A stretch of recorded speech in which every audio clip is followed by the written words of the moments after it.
In a metal conductor, the positively charged particles are fixed in place, whereas the negatively charged particles called electrons are free to move around. You can see in the figure. Metal typically has an equal amount of positively and negatively charged particles, making the metal as a whole electrically neutral. If we apply a force trying to push extra electrons in these metal plates, we will not be successful because the particles with the same charge will repel one another. If extra electrons accumulate inside the metal plate, they will repel each other and repel any the new electrons trying to enter. Therefore, even if we apply a force, the metal will remain electrically neutral. You can see in the figure. Now let us consider a new scenario where there is another metal plate close to the one shown. As electrons accumulate the first metal plate, they will repel the electrons in the second metal plate.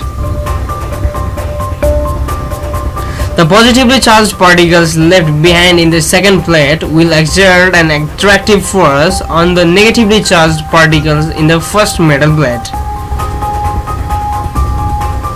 This makes it possible for the first plate to have more negative particles than positive particles. As we add electrons to the first metal plate, an equal number of electrons leaves the second metal plates, as you can see in the figure. After a certain number of extra electrons accumulate on the first plate, they will repel any new electrons trying to enter. The first metal plate has developed a net negative charge, and the second metal plate has developed an equal and opposite net positive charge. We can cause this equal and opposite charge on each plate to be larger by applying a larger external force.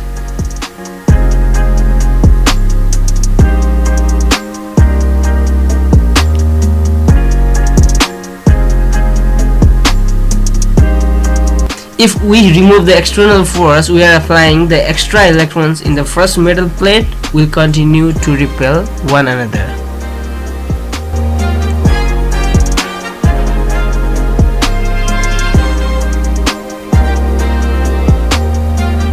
We have now returned to our original condition where the net charge on each plate is 0.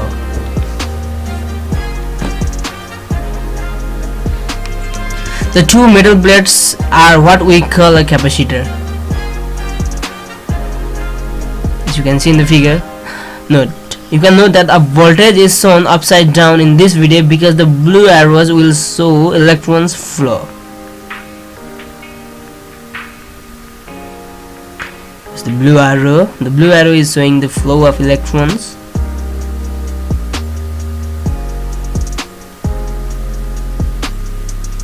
By briefly connecting the capacitors to a battery as shown in the two plates that have developed equal and opposite charges.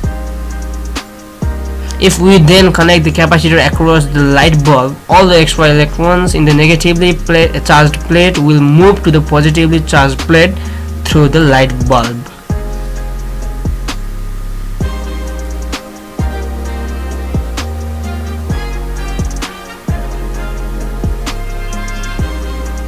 If we use multiple batteries in series, then we can get the forces the two plates of the capacitor to develop larger amount of charge.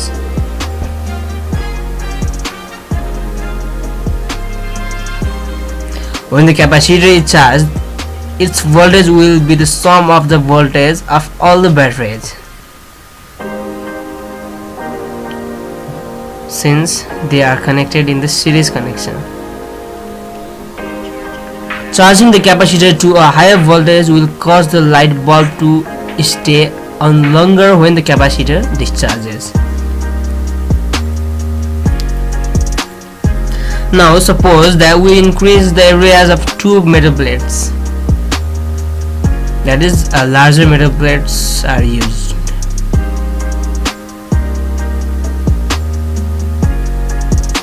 These increased areas always allows us to push more extra electrons into the first metal plate and remove more electrons from the second metal plate without applying a larger external force.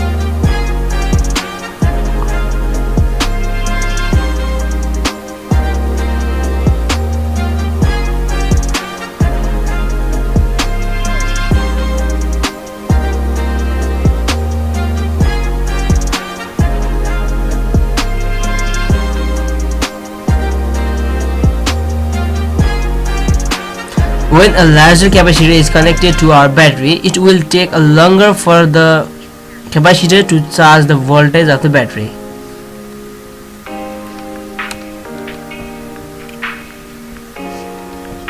Although the final voltage is still equal to the voltage of the battery, for a large capacitor, this voltage represents a larger amount of charge on the two metal plates.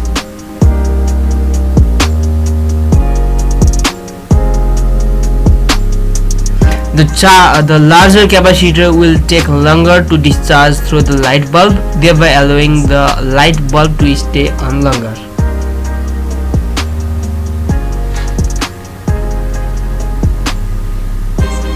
Suppose that we add a special material in between the two plates.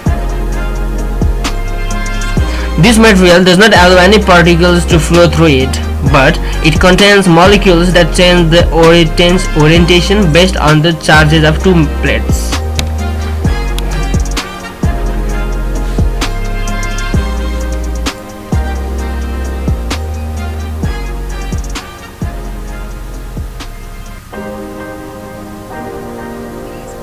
These molecules exert forces that attract more electrons to the negative plate and that repel more electrons from the positive plate.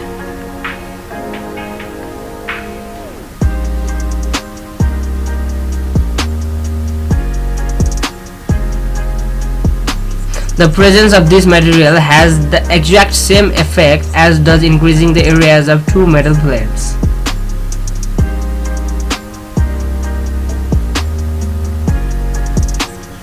This allows the two plates to develop larger net charges for the same amount of applied voltage.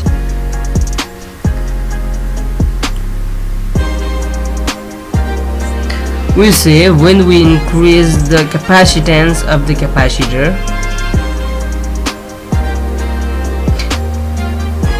there is also a third way to increase the capacitance of a capacitor. That is reducing the distance between the two metal plates. This is by moving the two metal plates closer together. That means we have reduced the distance between the two metal plates.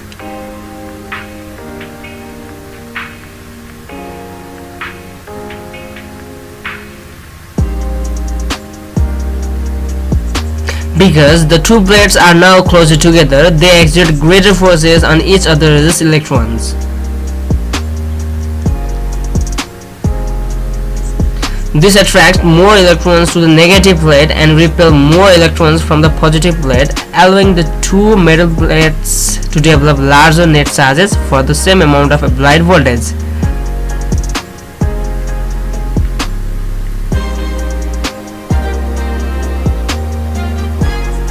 This has the same effect as inserting the special material and as increasing the areas of the metal plates.